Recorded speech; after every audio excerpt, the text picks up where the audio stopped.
Greetings and welcome. Hello there. My name is Kurt and I am an alcoholic.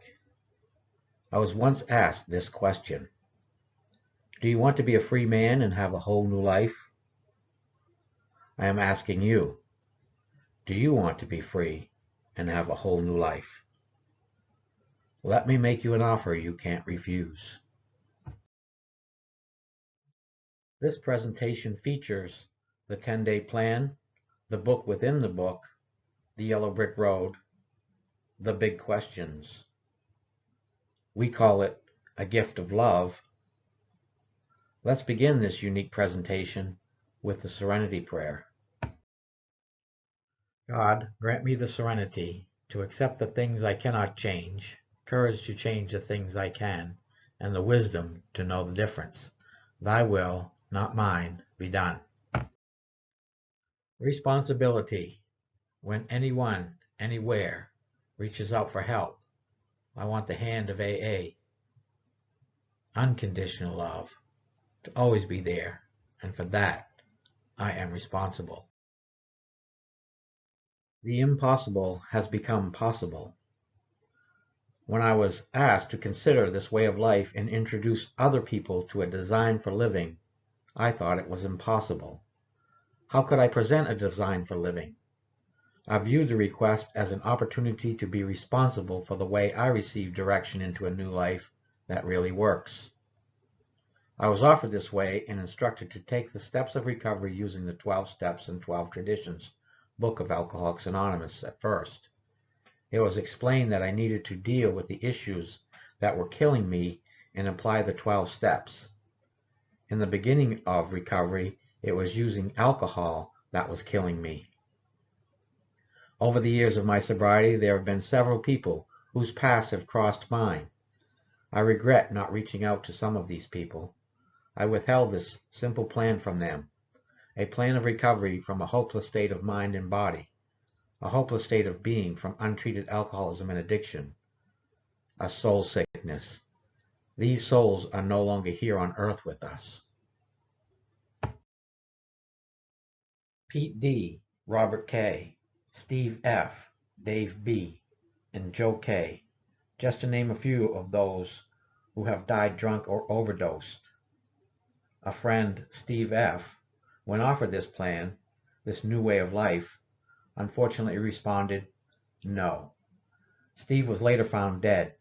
He was all alone in his room at the Alamo Motel in Ocean City, Maryland, with dozens of empty vodka bottles. Steve was in his mid-30s. Another lost soul, Joe K., said yes, but Joe refused to do the work requested of him to stay alive. Joe was also found dead, all alone. These are a few painful examples of those that found the consequences of untreated alcoholism. There are many more. All I needed to do for most of them was to say, hey, I got an idea. Can I talk with you? I am asking you, here, now. I got an idea. Can I talk with you? At this time, I would like to request that we all try to be fearless and thorough from the very start of this offer. Let us try to have and to hold an open mind just for consideration of this offer for a new life. Remember, surrender, as we cease fighting anything or anyone, including alcohol. This presentation is designed to provide some life-saving, valuable experience, strength, and hope to those who suffer. God grant us strength here just to consider this for an opportunity to recover from the age-old baffling malady, alcoholism. I am honored to share this gift, a gift of love my friend shared with me. His name was Ed. At this moment, I want to acknowledge my friend Ed D. Ed passed on to me what we now call the 10-day plan, the book within the book, and how to find our yellow brick road. More importantly is my higher power, God as I understand him, for directing me on how to create this presentation of a workshop model for recovery from being powerless and trapped in a hopeless state of mind and body, addiction. We have found a way up and out using the 12 steps and 12 traditions. I was dying of untreated alcoholism at the age of 27. I took my last drink on July 26 of 1987. I met Ed while I was stuck in a hole of darkness and ignorance. I was 27 years old at the time, and Ed had 27 years of sobriety. I wrote the first presentation of this version when I was 27th year of sobriety. I am now in my 33rd year of sobriety and presenting the same opportunity. The opportunity to answer one question. One will I was specifically ask and answer during the experience of revealing what it was like, what happened, and what it's like today. I was much younger when I went to a local package store to purchase a fifth of vodka. The store clerk came up to me and said, "That will be $9.95 and your education." I thought about it for a moment, then said, "Okay." A little while later, I walked into that same package store and put a six-pack of beer on the counter. The store clerk came up to me and said, "That will be $5.50 in your career." I thought about it for a moment, then said, "Okay." It was not long after that I went to that same package store and put a bottle of Mad Dog 2020 on the counter. The store clerk came up to me and said, "That will be $1.69 in your life." I thought about it for a moment, then said, "Okay." One afternoon, I was walking down the street and fell into a deep, dark hole. It was very deep and very dark, and I could not get out. I yelled for help and yelled for help. A priest walked by, and I said, "Hey, help me." The priest wrote down a prayer. He tossed it into the hole and walked on. I was still stuck in the hole, crying for help. A doctor walks by, and I said, "Hey, can you help me?" The doctor wrote down a prescription on a piece of paper. He tossed it in the hole and walked on.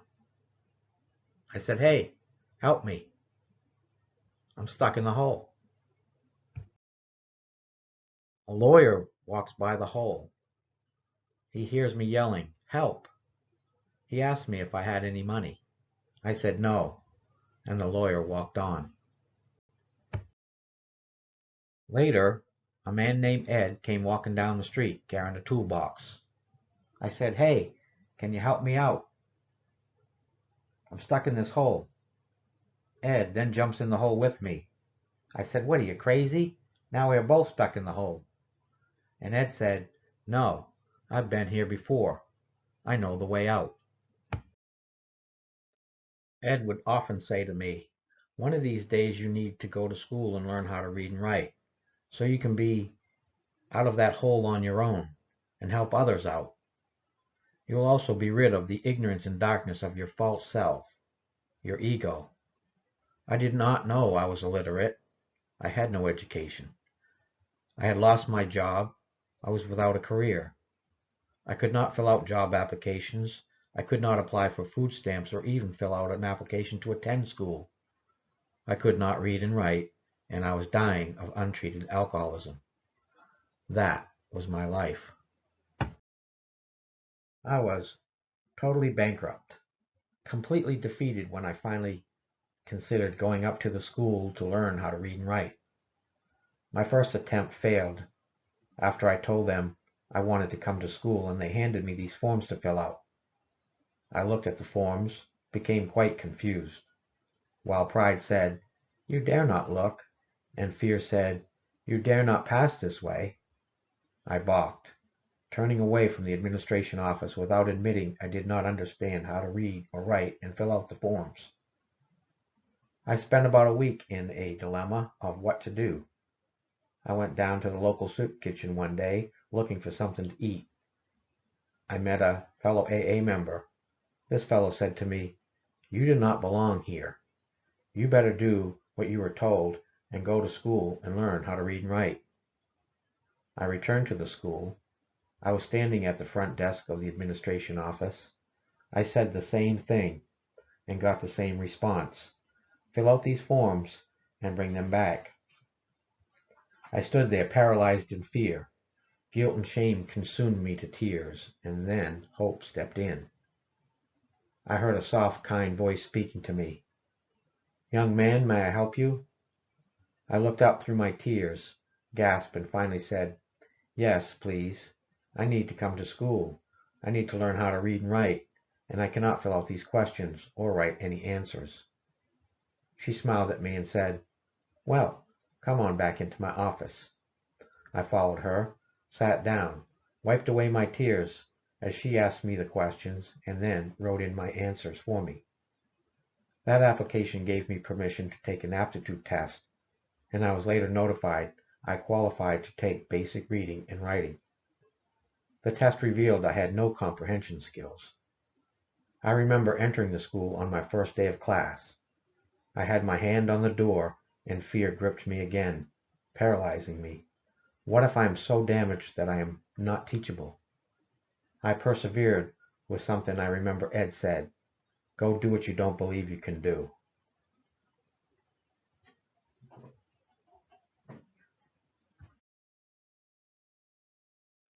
I went into my writing class. My writing class was great, and for a final grade I needed to write an essay. I was overwhelmed with the question, what did I know to write about? Finally, I settled with something I did know, and that was how to drink. I wrote about my first drunk. The teacher came to me after and asked me what I deserved for a grade. I said, "I deserve an A." Quite surprised, she said, "Well, why?" And I said, "Well, I came here and could not write a sentence. I learned how to write a sentence, write a paragraph, and tell a story in writing. You were the teacher, and I was the student, and now I can write." She gave me an A. My reading class was another difficult challenge, but using the workbook, I practiced reading my assignments every day. My final grade was dependent upon writing a book report. I could not think of anything to read. Then I recalled at the meetings I was attending for recovery hearing this repeated: "Don't drink, go to meetings, and read the big book." I was relieved to understand I could read the big book and do my book report. So that's what I did. I read through the entire book and presented my book report to the class. I got another A. In a note from the teacher, she said, "You could have picked an easier book." We drank or used drugs to change our reality, to find comfort, assurance, and security. We drank for the effect of alcohol. Alcoholism eventually gave us discomfort. We were irritable, restless, and discontent. We were without ease. We became dis-ease. Terror, bewilderment, frustration, and despair was our lot. Abnormally fearful, selfish, and self-centered. We were soul-sick. Alcoholism was like a roaring tornado, such as like the one scene of the beloved Wizard of Oz, displacing our true character and brought us to a completely hostile place, a very dark and dangerous place. What happened, we asked. We arrived in the land of Oz, if you will. Alcoholics Anonymous, World Services, Oz, first publication in 1953. Now we begin to trudge the road to our happy destiny, just like following the yellow brick road. Dorothy is our innocence, our powerlessness. Wicked Witch, our alcoholism, gets washed away. Scarecrow gets a brain. We are restored to sanity. Tin Man gets a heart. So do we rekindle our heart's desires. Lion gets his courage. We go to any length to stay sober and help others. Now we begin a whole new life. Whole means nothing missing, nothing broken. Sound good? Yes. We are recovered. True freedom. The last time I saw Ed, he remarked, "Go do what you do not believe you can do." What I did not believe I could do was live without alcohol and learn how to live without alcohol. Last time I spoke to Ed, he remarked, "Take a third step and call me back," meaning for me to make a decision if I wanted to live or die, to turn towards God and stop depending on Him for so much. Upon acquiring the skills to read and write, I began following the plan. Here is that one question I wanted to ask. Page 19 in the Big Book of Alcoholics Anonymous has a question on it. How shall we present that which has freely been given to us? It is my heartfelt intention to answer that question.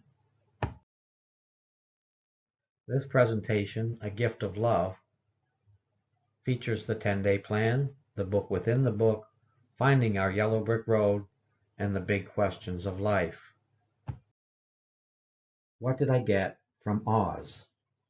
I got an offer to come home to a place with peace of mind, home with love in my heart, home with courage, home filled with bright promise and new meaning.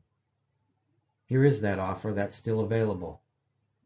Anyone with an open mind, dying or suffering from untreated alcoholism or any other addiction, can make this small investment of time to follow the program as outlined in this presentation and experience a design for living that really works. Consider investing 53 hours of your time, 53 hours for this labor of love.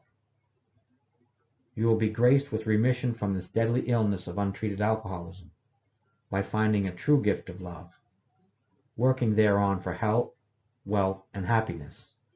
Experience has proved that this plan works. To those who I have shared this plan and who have done it, they have traded an old life for a new one.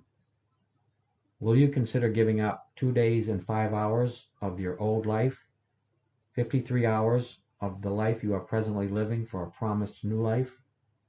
A whole new life filled with undreamed of promises, gifts, and rewards, and obtain this gift of love? Does this all sound like a reasonable offer so far? I said, yes. The goal of the plan is to show us how to live simply for 24 hours, one day at a time, remaining spiritually fit, keeping our disease in remission for that day through the practice of all 12 steps. We sustain those promises. Supporting this concept, I will remind you the spiritual life is not a theory. We have to live it. Step 2, page 26. Fact. Time after time, my instructors held up to me the basic principle of all scientific progress. Search and research. Again and again, always with the open mind. Suggestions based upon search and research of findings and facts. Let's put this all under a magnifying glass. If you are searching for the easier and softer way, this could be it. Let's for a moment consider some outside help. According to a study conducted by the National Assessment of Educational Progress, the average adult reads a minimum of 100 words per minute. Let's take a closer look at this plan. Why 10 days? What does it require us to do? Simply take each step, first by reading them, then through rereading over 10 days, we gain the full understanding of them. Page breakdown of the 12 Steps and 12 Traditions book. Each sentence in the 12 and 12 is about 10 words. Each page is about 30 sentences. That gives us about 300 words per page. Reading at a rate of 100 words per minute takes about 3 minutes to read a page. Easy. 300 words, 3 minutes.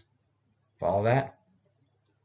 Now we can predict the estimated reading time for each step. Given the average reader's rate for comprehension, let's say is just 10% retention each day, after 10 days of reading the step equals 100% retention. Example, Step 1. You read for 1 day. It is 4 pages, so it takes 12 minutes of reading. You are only required to retain a minimum of 10% of what you read that day. The following day you reread and will retain an additional 10%. That 10% more is added to the ability of your memory to retain. After 10 days of reading have passed and you have retained 100%, you will begin to comprehend the spiritual principle you took by reading it. Sound good? Step 1, page 24. Who wants to sacrifice time and energy in trying to carry AA's message to the next sufferer? How much time and energy is that? Remember page 19? How then shall we present that which has so freely been given to us? The plan is simply asking you to make an investment of your hardest effort, reading a book, fearless and thorough, over a period of 90 days in exchange for the promises and a whole new life. Step 2, page 26. Time after time, my instructors held up to me the basic principle of all scientific progress: search and research, again and again, always with the open mind. Suggestions based upon search and research of findings and facts. Now let's put this all under a microscope. If you are searching for the easier, softer way, this could be it. Remember, it is only 53 hours in a labor of love for a whole new life. Let's refer to the following chart, and you may look at your handout. Here is the plan chart. As you can see here, step 1 is 4 pages. That's 12 minutes times 10 days, 120 minutes, or 2 hours of reading. Step 2 is 9 pages, 27 minutes, times 10 days is 270 minutes, 4.5 hours of reading. Step 3, 8 pages, 25 minutes, times 10 days, 250 minutes, 4.25 hours of reading. That's 53 hours of reading, 105 pages to receive this gift of love and the promises, all in 120 days of time. Will you make this investment with your old life in return for a new life? Footnote: if the reader is able to read 200 words per minute, we can cut the time in half.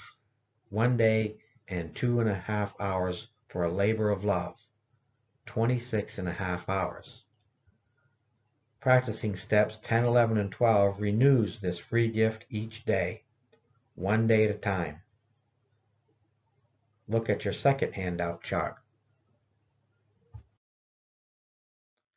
The second plan, the listening plan. If you prefer not to read, we may choose to listen to CDs on your computer, in your car, to administer this prescription for recovery. Please visit this website, silkworth.net, and you can use your phone, Kindles, and other devices. Again, it is the medicine we need to stay alive, and always a meeting is a good place to be. Listening time chart is as follows. Here is your listening only chart. 12 and 12 discs. You can see each step and how many minutes of listening, and a total of 33 hours and 13 minutes. A small investment for a big return. Also, if you want to be read to, Google the 12 and 12 online. Gives you the total amount of time listening, 33 hours, 38 minutes. Still, small investment, big return.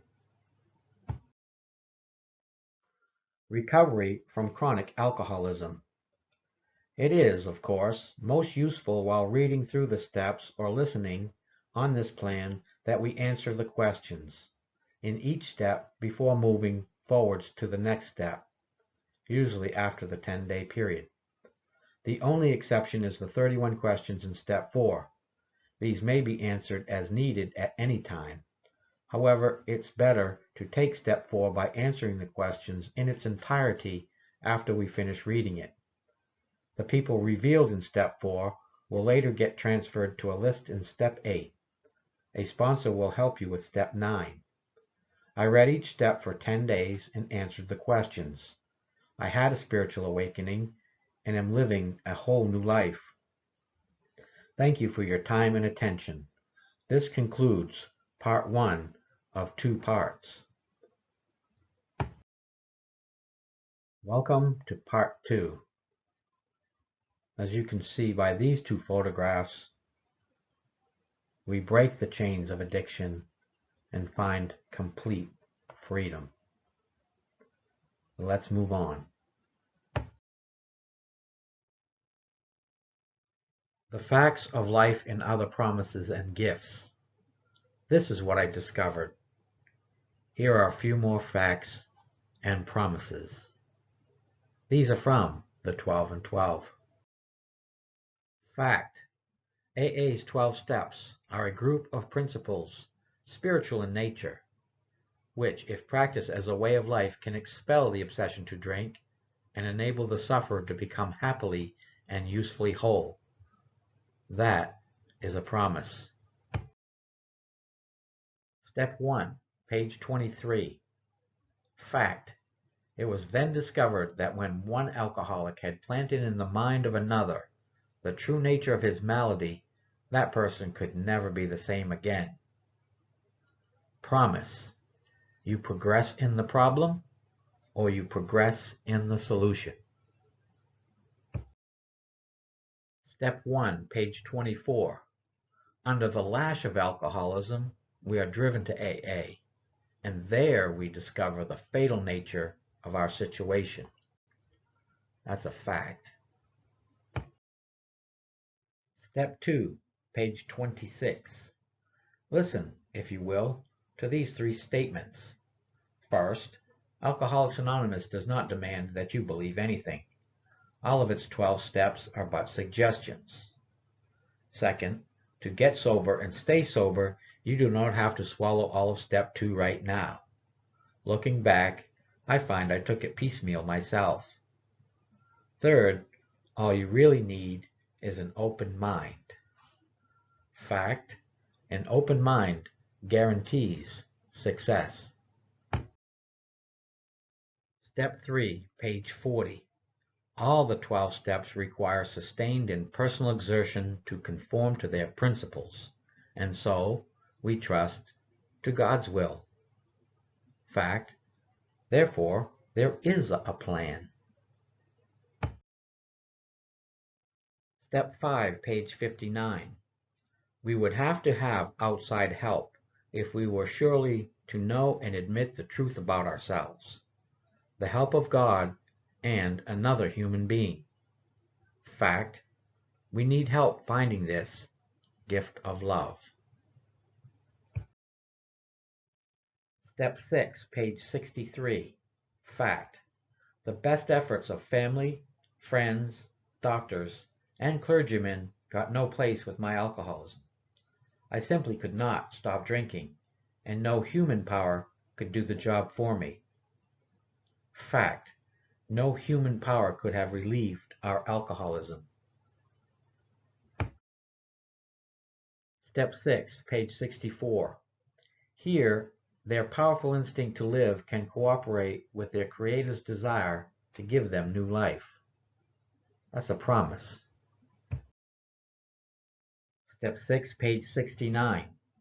The moment we say no, never, our minds close against the grace of God. Delay is dangerous and rebellion may be fatal.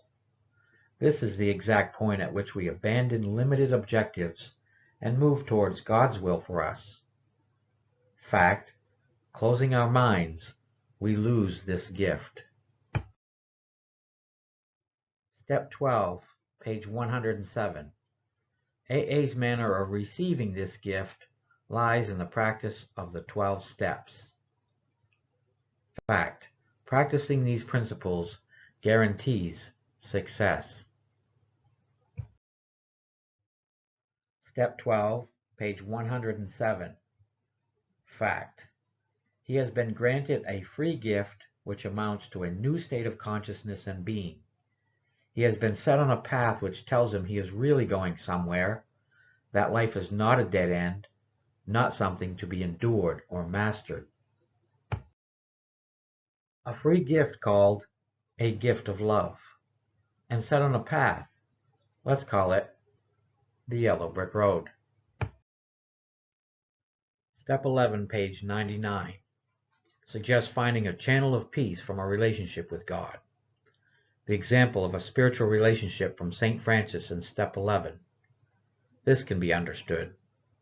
We ask, make me a channel of thy peace. Love will replace our hatred, resentments. Forgiveness will replace our wrongs. Harmony will replace our emotional distress, discord. Truth will replace our error. Faith will replace our doubt. Hope will replace our despair. Light will replace our shadows. Joy will replace our sadness. We come to live with a selfless desire to comfort, love, and understand, rather than a selfish desire to be comforted, loved, and understood. We can, by forgiving others, find forgiveness for ourselves. Step 12, page 109. The persistent use of meditation and prayer, we found, did open the channel, so that where there had been a trickle, there was now a river which led to sure power and safe guidance from God, as we were increasingly better able to understand Him. That's a promise. Remember, all men of faith have courage. As God's people, we stand on our feet. We do not crawl before anyone. Rarely have we seen a person fail who has thoroughly followed our path. Thank you for your time, even trusting me about this. When I'm asked to help, I am responsible for the spiritual well-being of the soul who still suffers. I always turn to my Creator for guidance as to how to be of service. I am finite. God is infinite. You may still go to a doctor for physical problems.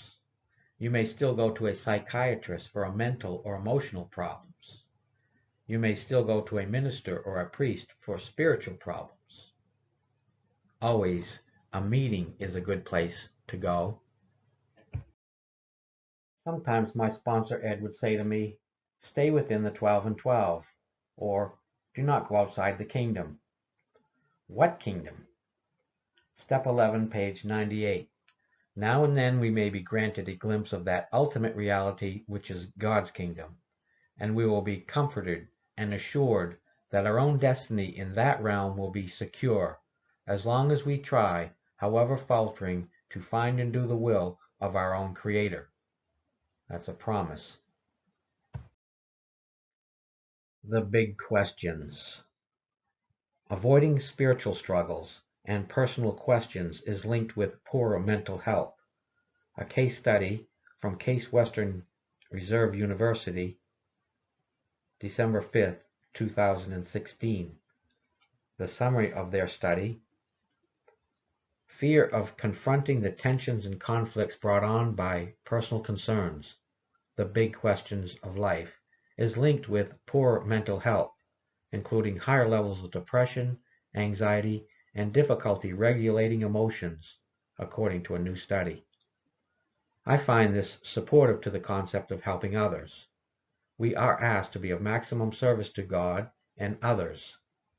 This workshop, titled The 10-Day Plan, A Gift of Love, was created for the purpose of leading someone out of untreated alcoholism, as well as other grave emotional and mental disorders that are so often linked to various compulsions and unhealthy desires. The one question to ask now is, how do we summon the resolution to overcome such overwhelming compulsions and desires that have us in bondage with depression, anxiety, and an inability to navigate emotional conflicts resulting in confusion? Concerning questions. Step 12, page 109. So practicing these steps, we had a spiritual awakening about which finally there was no question. What questions might there be about having a spiritual awakening? Let's find out. Let us search this kingdom, i.e., the 12 and 12, and see what it reveals. Comfort in health. Assurance in wealth. Security in happiness. All that in exchange for a bottle and a hangover. Do not remain a puppet to alcohol. Now, here are specific questions posed by each of the 12 steps. Fortunately, the answers themselves are revealed within the pages of each step, except the 31 questions asked in step 4. Those answers are not in the book. They are from your own life. What follows are my discoveries having journeyed through the book. You will find these questions in the book. There are 124 questions to consider within the 12 and 12. Step 1 has 8 questions. Step 2 has 6 questions. Step 3 has 10 questions. 24 questions about trusting God. Step 4 has 31 questions. The individual answers these. Step 5 has 6 questions. Step 6 has 10 questions. Step 7 has 1 question. Step 8 has 7 questions. Step 9 has 4 questions. 28 questions about cleaning house. 31 the individual has to answer himself. Step 10 has 8 questions. Step 11 has 11 questions. Step 12 has 22 questions. 41 questions about helping others.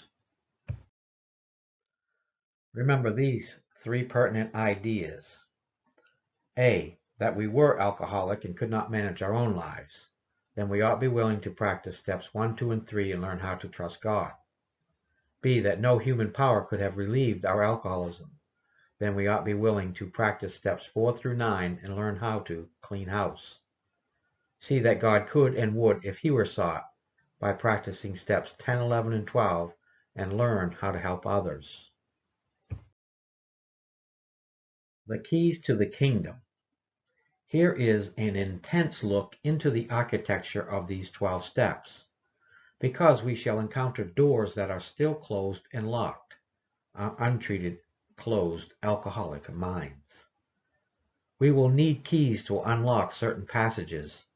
These keys encourage our spiritual awakening, obtaining comfort, health, assurance, wealth, security, and happiness.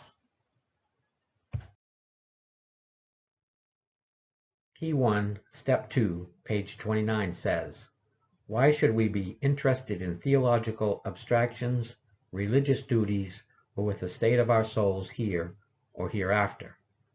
Key 2, Step 3, page 34 says, once unlocked by willingness, the door opens almost of itself, and looking through it, we shall see a pathway beside which is an inscription, this is the way to a faith that works. Key 3, Step 12, page 125 says, understanding is the key to right principles and attitudes, and right action is the key to good living. Therefore, the joy of good living is the theme of AA's 12th step. Those keys support a gift of love and help create a serene and useful existence. It makes carrying this message of love to those who still suffer quite simple and forthright. Remember, when anyone anywhere reaches out for help, I want the hand of love to always be there, and for that, I am responsible. Thank you. It has been my privilege to share this with you. I want to thank my higher power for helping me put this presentation together. Without his wisdom, grace, and love, I would have balked at the opportunity. Tradition 1, page 130 says, The AA member has to conform to the principles of recovery. His life actually depends upon obedience to spiritual principles. If he deviates too far, the penalty is sure and swift. He sickens and dies. Another promise, though it is tragic. I'll refer to my friend Steve, or perhaps your own experience of a friend or loved one. Tradition 8, page 166 says, Alcoholics Anonymous should remain forever non-professional, but our service centers may employ special workers. Fact, everyone here is special.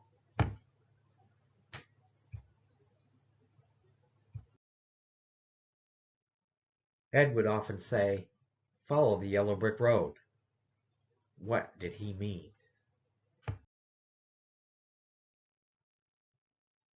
The yellow brick road. How to find the book within the book. Searching through steps 10, 11, and 12 in the 12 and 12 for any sentence that God, higher power, capital H, Lord, or Creator appears in. Highlight each of those sentences with a yellow highlighter. What then appears are yellow-like bricks. After highlighting, we then go back and read along the yellow highlighted path from sentence to sentence, revealing the yellow brick road. This is concealed as a book within the book, or a golden book of Revelation, resulting, known simply, as a gift of love. Step 10 has 4 sentences. Step 11 has 36 sentences. Step 12 has 24 sentences. A gift of love, the book within the book. As an insurance against big shotism, we can often check ourselves by remembering that we are today sober only by the grace of God. And any success we may be having is far more His success than ours. Here we need recognize that we did act or think badly. Try to visualize how we might have done better and resolve with God's help to carry these lessons over into tomorrow, making, of course, any amends still neglected. Having so considered our day, not omitting to take due note of things well done, and having searched our hearts with neither fear nor favor, we can truly thank God for the blessings we have received and sleep in good conscience. Prayer and meditation are our principal means of conscious contact with God. We well remember how something deep inside us kept rebelling against the idea of bowing before any God. Many of us had strong logic, too, which proved there was no God whatever. Surely there could be no justice in the scheme of things, and therefore no God at all. No doubt the universe had a first cause of some sort, the God of the atom, maybe hot and cold by turns, but certainly there was not any evidence of a God who knew or cared about human beings. We all need the light of God's reality, the nourishment of His strength, and the atmosphere of His grace. Now and then we may be granted a glimpse of that ultimate reality which is God's kingdom. And we will be comforted and assured that our own destiny in that realm will be secure for so long as we try, however faltering, to find and do the will of our own Creator. It is a step in the development of that kind of humility that makes it possible for us to receive God's help. Lord, make me a channel of Thy peace, that where there is hatred, I may bring love, that where there is wrong, I may bring the spirit of forgiveness, that where there is discord, I may bring harmony, that where there is error, I may bring truth, that where there is doubt, I may bring faith, that where there is despair, I may bring hope, that where there are shadows, I may bring light, that where there is sadness, I may bring joy. Lord, grant that I may seek rather to comfort than to be comforted, to understand than to be understood, to love than to be loved. It is by dying that one awakens to eternal life. Amen. He hoped, God willing, that he might be able to find some of these treasures too. But its object is always the same, to improve our conscious contact with God, with His wisdom, grace, and love. With it we can broaden and deepen the channel between ourselves and God as we understand Him. Now, what of prayer? Prayer is the raising of the heart and mind to God, and in this sense it includes meditation. Prayer is commonly understood as a petition to God, and we think that the whole range of our needs is well defined by that part of step 11 which says, knowledge of His will for us and the power to carry that out. In that case, we are asking God to do it our way. Even so, when making specific requests, it will be well to add to each one of them this qualification, if it be thy will. We ask simply that throughout the day God place in us the best understanding of His will that we can have for that day, and that we be given the grace by which we may carry it out. As the day goes on, we can pause where situations must be met and decisions made, and renew the simple request, thy will, not mine, be done. Just saying it over and over will often enable us to clear a channel choked up with anger, fear, frustration, or misunderstanding, and permit us to return to the surest help of all, our search for God's will, not our own, in the moment of stress. Of course, it is reasonable and understandable that the question is often asked, why can't we take a specific and troubling dilemma straight to God, and in prayer secure from Him sure and definite answers to our requests? We have seen people ask with much earnestness and faith for God's explicit guidance on matters ranging all the way from a shattering domestic or financial crisis to correcting a minor personal fault like tardiness. Quite often, however, the thoughts that seem to come from God are not answers at all.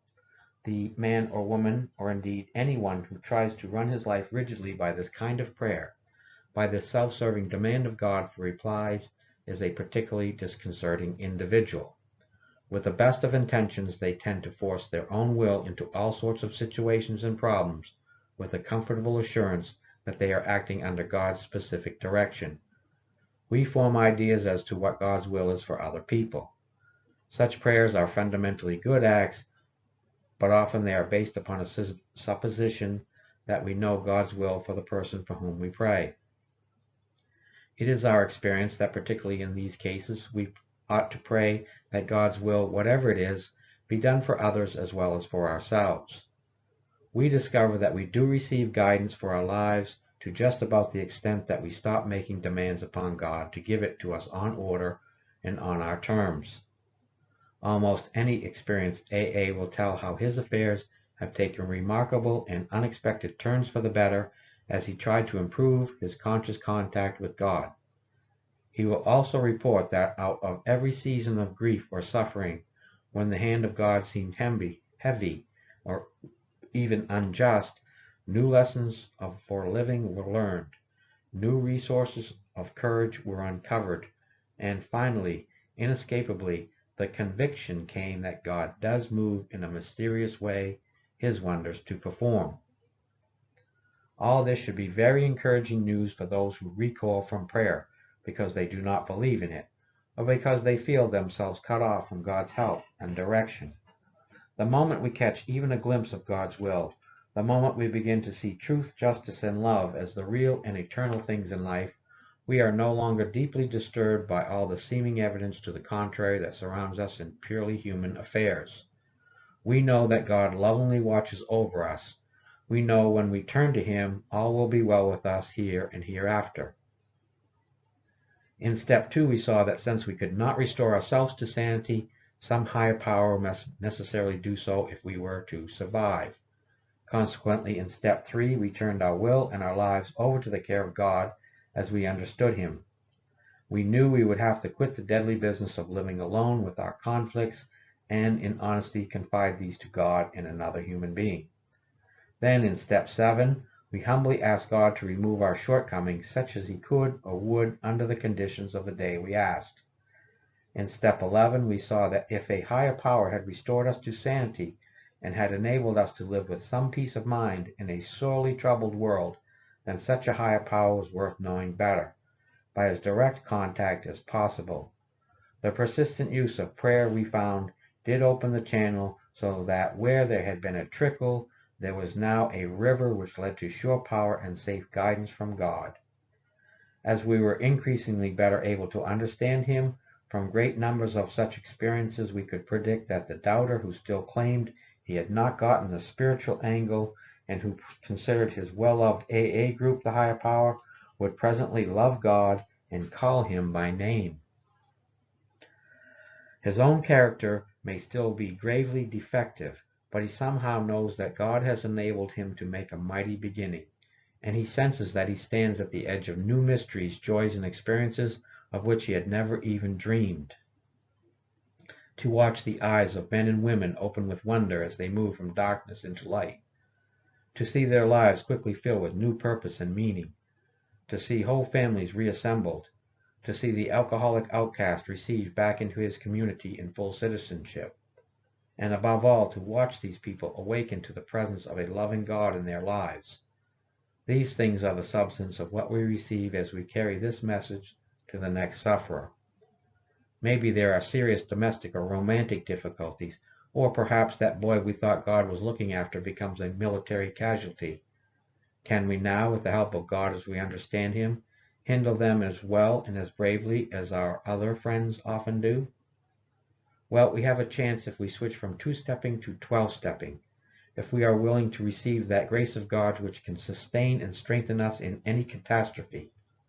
Our troubles are the same as everyone else's, but when an honest effort is made to practice these principles in all our affairs, well-grounded AA seem to have the ability, by God's grace, to take these troubles in stride and turn them into demonstrations of faith. Either we had tried to play God and dominate those about us, or we had insisted on being over-dependent upon them.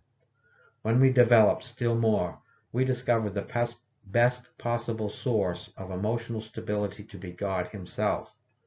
We found that dependence upon his perfect justice, forgiveness, and love was healthy, and that it would work where nothing else would. If we really depended upon God, we couldn't very well play God to our fellows, nor would we feel the urge to rely on human protection and care. God fashioned us that way. And worst of all, we forgot God.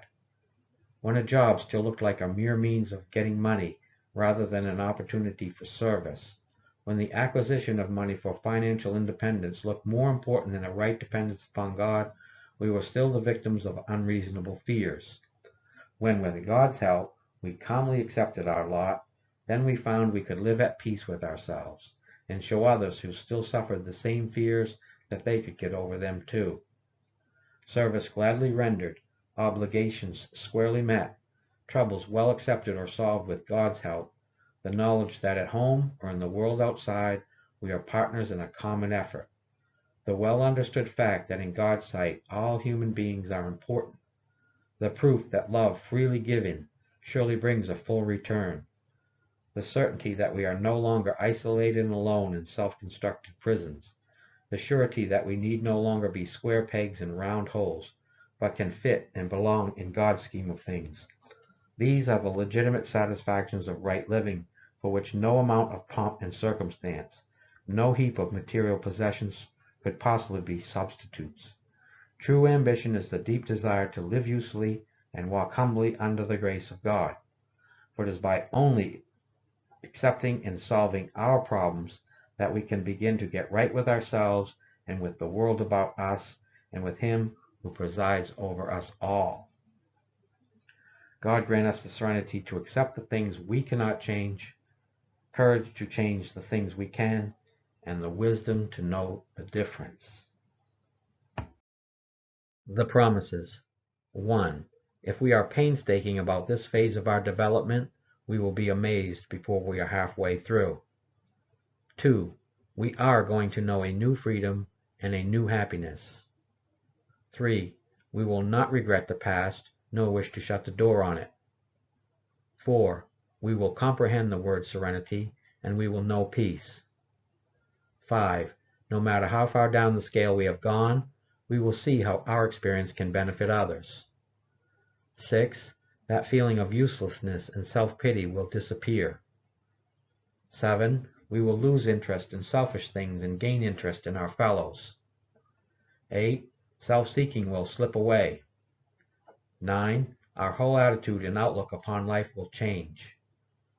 10. Fear of people and of economic insecurity will leave us. 11. We will intuitively know how to handle situations which used to baffle us. 12. We will suddenly realize that God is doing for us what we could not do for ourselves. Are these extravagant promises? We think not. They are being fulfilled among us, sometimes quickly and sometimes slowly. This process will help us to understand the concepts of unity, service, and recovery.